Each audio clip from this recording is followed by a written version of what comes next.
محترم ناظرین، ذاکر ساحل YouTube channel اور فیس بک پیج پر آپ کا خیر مقدم ہے۔ امین دامت برکاتہم نے بہت بصیرت افروز خطاب کیا۔ اس سے قبل مولانا حمزہ صاحب نے اور جناب حضرت مولانا نور الدین صاحب قاسمی دامت برکاتہما نے اپنے اپنے مخصوص انداز میں اپنی اپنی بات رکھی۔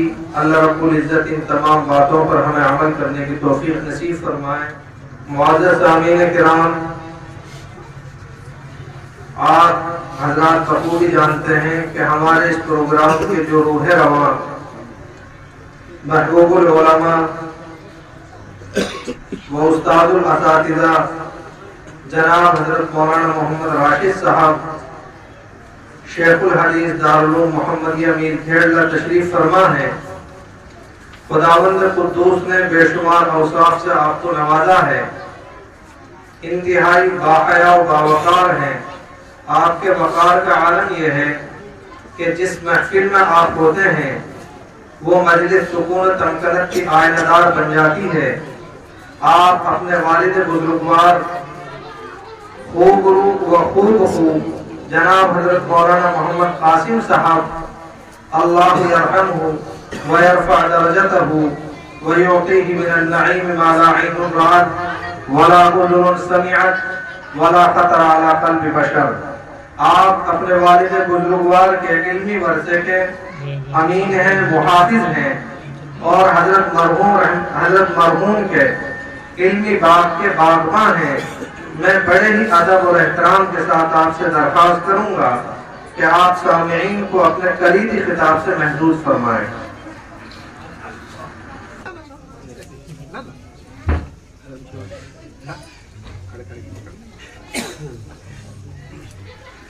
السلام علیکم ورحمۃ اللہ وبرکاتہ۔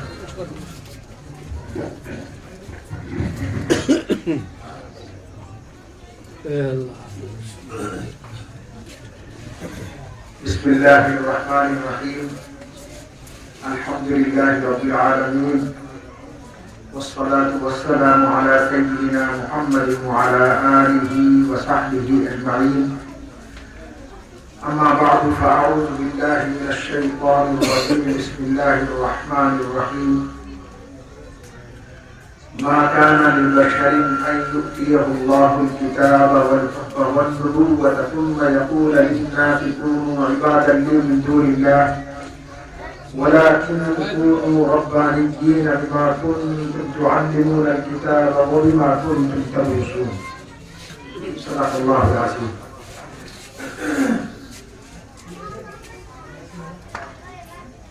سب سے پہلے حضرت مولانا یوسف صاحب، اس مکتب کے منتظمین، طلباء اور طالبات، ان سب کو مبارکباد پیش کرتا ہوں کہ آپ حضرات نے اپنے پروگرام اور تعلیم کے ذریعے سے ہم سب کے سرپرست مولانا شیر محمد صاحب اتنا متاثر کیا کہ آپ کے تعلق سے بہت اونچے الفاظ وہ کہہ کر گئے ہیں۔ میں ابھی یہاں بیٹھ کر یہ معلوم کرنا چاہ رہا تھا کہ امتحان کس نے لیا تاکہ ان کے تاثرات کی روشنی میں کچھ بات کہہ سکوں، لیکن یہ پتہ نہیں چل سکا۔ حضرت مولانا شیر محمد صاحب نے وہ باتیں کہہ دی جو میں کہنا چاہ رہا تھا۔ تو سب سے پہلے تو آپ مبارکباد قبول کیجیے کہ اللہ تعالیٰ نے آپ سے ایسا کام لیا کہ ہمارے بزرگ اور ہمارے سرپرست آپ سے خوش ہیں۔ اللہ تعالیٰ آپ کی اس محنت کو قبول فرمائے اور آپ کی محنت میں چار چاند لگائے۔ دوسری بات ہے آج کے اس پروگرام کے تعلق سے حضرت نے تذکرہ فرمایا، بچوں کی تیاری اتنی شاندار، ایک بچے کی تقریر کا کچھ حصہ میں نے سنا، نظم سنی، طبیعت بات بات ہو گئی۔ آج جو موسم کی نوعیت ہے اس سے بالکل دل برداشتہ نہ ہوا۔ دو باتیں ہیں، ایک بات ہے نیک فانی کی، رسول اللہ صلی اللہ علیہ وسلم نے بدفعلی سے منع فرمایا، اور نیک فعل آپ نے خود لیا۔ صلح حدیبیہ ہے، مذاکرات کا دور ہے، طرح طرح کے لوگ آ رہے ہیں۔ آخر میں سہیل آئے بات کرنے کے لیے، تو رسول اللہ صلی اللہ علیہ وسلم نے دور سے دیکھ کر کہا سہیل آئے قد سہول لکم امرکم، اب تمہارا کام آسان ہو گیا، نیک فال لیا آپ کے پروگرام میں بارش آئی، اللہ کی رحمت آئی، نیک فال لیجیے، اللہ کی ذات سے اچھی امید لگائیے، انشاءاللہ یہ ادارہ بھی رحمت کا ذریعہ بنے گا اور رحمت کو اپنے اندر جذب کرے گا اور اس کے آثار ظاہر ہوں گے۔ دوسری بات یاد رکھیں، جب بھی کسی چیز کو کارآمد بنایا جاتا ہے وہاں پہلا کام یہ ہوتا ہے کہ خواہشات کو چکنا چور کیا جاتا ہے، یہ یاد رکھیے ہمیشہ، یہ قانون خدا بندی ہے۔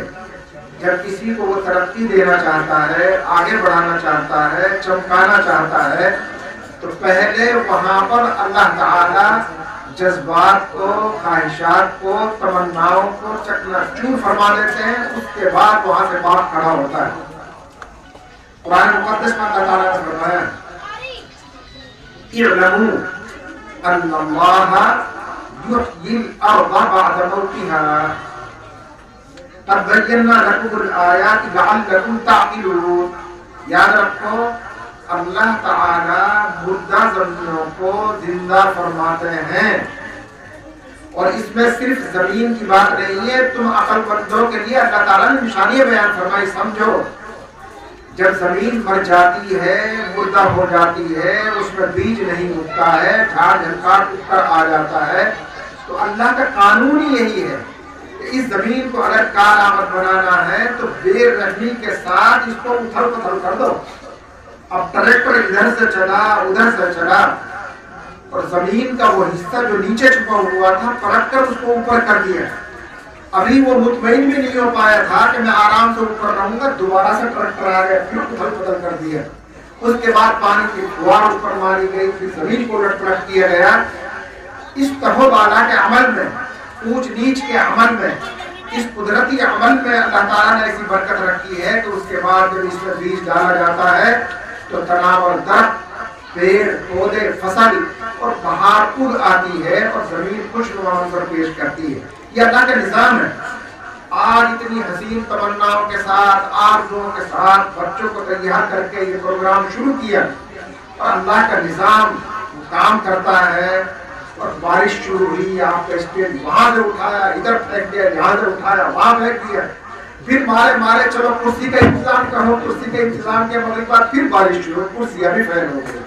تو جتنی آرزویں اور تمنائیں جن کا خون ہوا ہے، اللہ تعالیٰ اسی کے ذریعے سے اس ادارے کو، کام کرنے والے ساتھیوں کو، پڑھنے والوں کو ترقیات سے نوازیں گے۔ بالکل دل بردار کرنے کی ضرورت نہیں ہے۔ جب جب ایسا ہوا ہے اللہ تعالیٰ کے فیصلے خیر کے آئے ہیں۔ 13 اپریل سن 74 دارالعلوم محمدیہ ملک کیرلا میں آگ لگی۔ جو میری عمر کے لوگ ہیں وہ سب جانتے ہیں، وہ جھوپڑوں پر مشتمل ایک ادارہ تھا۔ ایک طالب علم کی ہلکی سی کوتاہی کی وجہ سے آگ لگی، اور سر چھپانے کے لیے کوئی جگہ نہیں بچی۔ مجھے اچھی طرح سے وہ سارا منظر یاد ہے۔ والد مرحوم مدرسے کے کام سے دہلی میں تھے، ٹیلی فون کا زمانہ نہیں تھا، آدمی دوڑتا دوڑتا وہاں پہنچا، تلاش کیا تو مرکز نظام الدین میں ملے۔ جب یہ حادثہ جا کر بیان کیا اس وقت کے بڑے حضرت مولانا انعام الحسن صاحب رحمۃ اللہ علیہ سے، تو انہوں نے کہا کہ بالکل بھی گھبرانے کی ضرورت نہیں ہے، یہ آگ نہیں ہے، یہ قدرت کا باغ ہے۔ اب یہاں باغ بنے گا قدرت کا، اور جتنی آگ نے دنیا کو روشن کیا دور تک، وہاں تک ادارے کی روشنی پہنچے گی، بالکل پریشان ہونے کی ضرورت نہیں ہے۔ اب اگلے دن بس سے والد مرحوم پہنچے تو طلباء اور اساتذہ، اس میں باہر کے بھی کافی سارے اساتذہ تھے، سب غمگین کھڑے ہوئے تھے کہ یہ کہ بس جلدی سے آتی، سب کو معلوم ہے کہ شام کو 5:30 بجے وہ بس پہنچتی ہے، تو سب سڑک پر کھڑے ہوئے تھے اور سب کے چہرے لٹکے ہوئے تھے، اور سب یہ سمجھ رہے تھے کہ ایک آدمی نے 10 سال محنت کر کے ایک ادارہ کھڑا کیا، آج اپنی آنکھوں سے دیکھے گا تو ہو سکتا ہے بے ہوش ہو کے گر جائے، ہم سنبھالیں گے۔ وہ نیچے اترے اور انہوں نے سب سے کہنا شروع کیا، کیوں چہرے لٹکا رکھتے ہیں؟ یہ تو خدا کی طرف سے ترقی کا فیصلہ ہوا ہے، پریشان مت ہو۔ ہمارے بڑے بھی ہم سے یہ کہہ رہے ہیں کہ اللہ تعالیٰ نے ارادہ فرمایا ہے کہ ہماری تمناؤں کو، ہماری حسین آرزو کچل کر اب یہاں پر اللہ تعالیٰ بات کھڑا کریں گے۔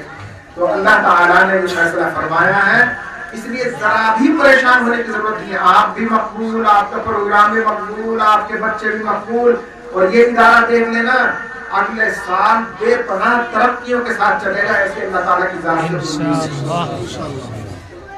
آخر میں وہ آیت کریمہ جو میں نے پڑھی اس کا ایک ہلکا سا مفہوم میں بیان کرتا ہوں، چونکہ وہ بھی اس مکتب کے تعلق سے اور ہر مکتب اور مدرسے کے تعلق سے. اللہ تعالیٰ ارشاد فرماتے ہیں کوئی بھی انسان جس کو اللہ تعالیٰ نے کتاب دی، حکمت دی، علم دیا، یا اس کو پیغمبر بنا دیا ہو، اس کا پیغام کبھی بھی یہ نہیں ہوتا کہ لوگوں آ جاؤ مجھ سے جڑ جاؤ یا میری عبادت کرو، میرے بندے بن جاؤ. وہ کبھی یہ بات نہیں کہتا. اس کا ایک ہی پیغام ہوتا ہے اور وہ پیغام ہے وَلَٰكِن كُونُوا رَبَّانِيِّينَ. بھائی سب لوگ ربانی بن جاؤ، اللہ والے بن جاؤ. بھائی اللہ والے کیسے بنیں گے، ربانی کیسے بنیں گے، اس کا کیا طریقہ؟ اللہ نے فرمایا بِمَا كُنتُمْ تُعَلِّمُونَ الْكِتَابَ وَبِمَا كُنتُمْ تَدْرُسُونَ. تعلیم کتاب اور درس کتاب کے ذریعے سیکھو سکھاؤ، قرآن پڑھو قرآن پڑھاؤ. قرآن سیکھیں گے، قرآن سکھائیں گے، ربانی بن جائیں گے. ربانی، رب والا، اللہ والا، بہت سارے تفسیریں ہو سکتی ہیں. بخاری شریف میں یہ بات آئی ہے کہ ربانی وہ آدمی ہوتا ہے جو چھوٹے بچوں کو چھوٹی چھوٹی باتیں بڑی بڑی باتوں سے پہلے پڑھاتے ہیں. یعنی مکتب میں کام کرنے والے ہمارے وہ علماء، ہمارے وہ بزرگ جو مکتب میں بچوں کو پڑھا رہے ہیں، بڑی بڑی باتوں سے پہلے چھوٹی چھوٹی باتیں ان کو سکھا رہے ہیں، ان کی بنیاد صحیح کر رہے ہیں. یہی لوگ ربانی ہیں. اور میرے بھائیوں یاد رکھو، شاندار قسم کا مینارہ جو کھڑا نظر آ رہا ہے ابی بن کعب میں، اس مینارے کے جو اوپر تاج بنا ہوا ہے، یہ تاج اس بنیاد کی وجہ سے ہے جس نے ہمیشہ ہمیشہ کے لیے اپنا آپ کو چھپا لیا ہے. وہ پتھر ہے، وہ سریا ہے، وہ سیمنٹ ہے جو زمین کے نیچے کئی فٹ دفن ہے، اور اس نے یہ بات طے کر لی ہے کہ میں اپنی نمائش کبھی نہیں کروں گا. ہم چھپے ہوئے ہیں اور وہ آرام سے وہاں ہے، اس کی وجہ سے پورا مینار کھڑا ہوا ہے. اگر یہ سارے پتھر اور وہ لوہا نکل کر یوں کہے کہ اس تاج کا یہ حق ہے نمائش کا، دنیا میں دکھنے کا، نام ہونے کا، ہمارا نہیں، ہم نکل کے ہم اپنا آپ کو ظاہر کریں گے، تو یقینی طور پر یہ مینارہ نیچے آ جائے گا، تاج نیچے گر جائے گا.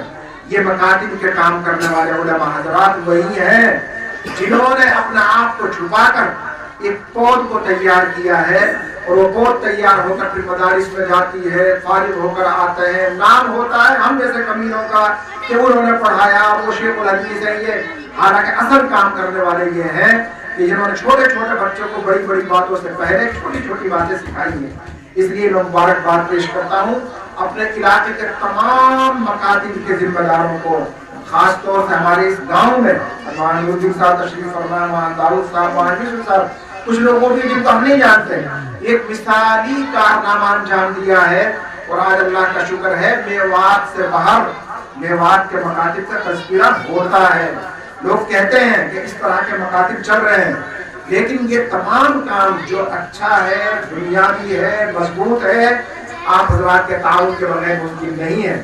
آپ حضرات تعاون فرماتے ہیں، یہ بھائی نے جگہ دے دی اور بھی تعاون کرتے ہوں گے.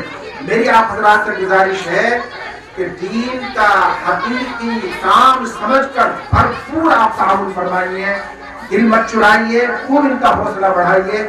انشاءاللہ آپ کے کاروبار میں بھی برکت ہوگی اور دین کا کام بھی پروان چڑھے گا اور اللہ کا کلمہ بلند ہوگا. اور اللہ تعالیٰ آپ کی قربانیوں کو قبول فرمائیے. اللہ تعالیٰ مجھے بھی آپ کو بھی سب کو قدردانی کی توفیق نصیب فرمائے. وآخر دعوانا الحمدللہ رب العالمین. سبحانك اللهم وبحمدك وتبارك اسمك وتعالى جدك ولا اله غيرك.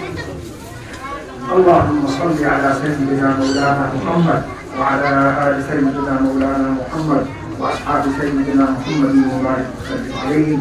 ربنا آتنا في الدنيا حسنة وفي الآخرة حسنة وقنا عذاب النار. الہ العالمین ہم سب کے گناہوں کو معاف فرما، ہماری خطایا سے درگزر فرما، ہم سب کو نیک اعمال کرنے کی توفیق نصیب فرما، برے کاموں سے بے حیائی کے کاموں سے ہماری اور پوری امت کی حفاظت فرما۔ اے اللہ اس تجارت کو قبول فرما، اس پروگرام کو قبول فرما، خیر کے وجود میں آنے کا ذریعہ فرما۔ اے اللہ ہم تیرے فیصلے پر راضی ہیں، تیرے کیے پر راضی ہیں۔ اے اللہ جو تو کرتا ہے خیر ہی کرتا ہے، ہمارا اس پر ایمان ہے۔ اے اللہ اس پروگرام کو قبول فرما دے، جن بچوں نے حصہ لیا ان کو ترقیات سے ہمکنار فرما دے۔ اے اللہ جو مکتب کے چلانے والے ہیں مولانا یوسف صاحب ان کو خوب ترقیات سے مالا مال فرما، اخلاص کی دولت سے مالا مال فرما، تمام اداروں کو قبول فرما، تمام مدارس اور دین تحقیقات کو قبول فرما، کام کرنے والوں کو خوب حوصلہ نصیب فرما۔ اے اللہ قرآن کریم کی نسبت پر یہ ادارہ قائم ہوا ہے، بہت سے بچوں نے قرآن کریم پورا بھی کیا ہے۔ اللہ قرآن کریم کی برکت سے اس گاؤں میں، اس علاقے میں، قبرستانوں میں جتنے لوگ مدفون ہیں ان تمام کی مغفرت فرما، ان کے درجات کو بلند فرما۔ ہم سب بھی تیرے حضور حاضر ہونے والے ہیں۔ اے اللہ ہمارے لیے بھی ایمانی زندگی کے بعد ایمانی موت نصیب فرما، برکت والی موت نصیب فرما، حسن خاتمہ کی دولت سے مالا مال فرما، سوء خاتمہ سے ہماری حفاظت فرما۔ اللہ ہمارا اکابر، ہمارے مشائخ جو اس دنیا سے جا چکے ہیں، ہمارے ماں باپ، ان تمام کی مغفرت فرما، ان کے درجات کو بلند فرما۔ جو ہمارے اکابر اور مشائخ موجود ہیں صحت و عافیت کے ساتھ لمبی زندگی نصیب فرما۔ الہ العالمین اس ادارے کے لیے اور اس کی ضروریات کے لیے خزانہ غیب سے راستے مہیا فرما۔ اللہ ہر طرح کی آسانی پیدا فرما، ہر طرح کی دشواری کو دور فرما۔ الہ العالمین جب تک ہم زندہ رہیں ایمان اور اسلام کے ساتھ زندگی نصیب فرما، جب خاتمہ مقدر ہو زبان پر کلمہ پاک جاری فرما۔ ہماری ان تمام دعاؤں کو حضرت محمد رسول اللہ صلی اللہ علیہ وسلم کی دعاؤں پر آمین کا درجہ دے کر قبول فرما۔ صلی اللہ تعالی علی خیر خلقہ محمد وعلی آلہ وصحبہ اجمعین برحمتک یا ارحم الراحمین۔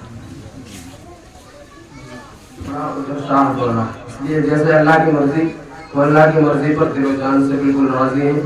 اپنے مہمانوں کا اولاً شیخ الحدیث حضرت مولانا راشد صاحب میٹھیرلا کا شکریہ ادا کرتے ہیں کہ آپ اپنے قیمتی وقت میں سے مشغولی میں سے وقت دیا۔ آپ کے ہم دل و جان سے ممنون و مشکور ہیں۔ آپ حضرات کے بھی ممنون و مشکور ہیں کہ حالات موسم کی خرابی کی وجہ سے اتنی تاخیر تک یہاں بیٹھے ہیں۔ اللہ آپ سب کو جزائے خیر عطا فرمائے۔ سب ساتھی کھانا کھا کر جائیں۔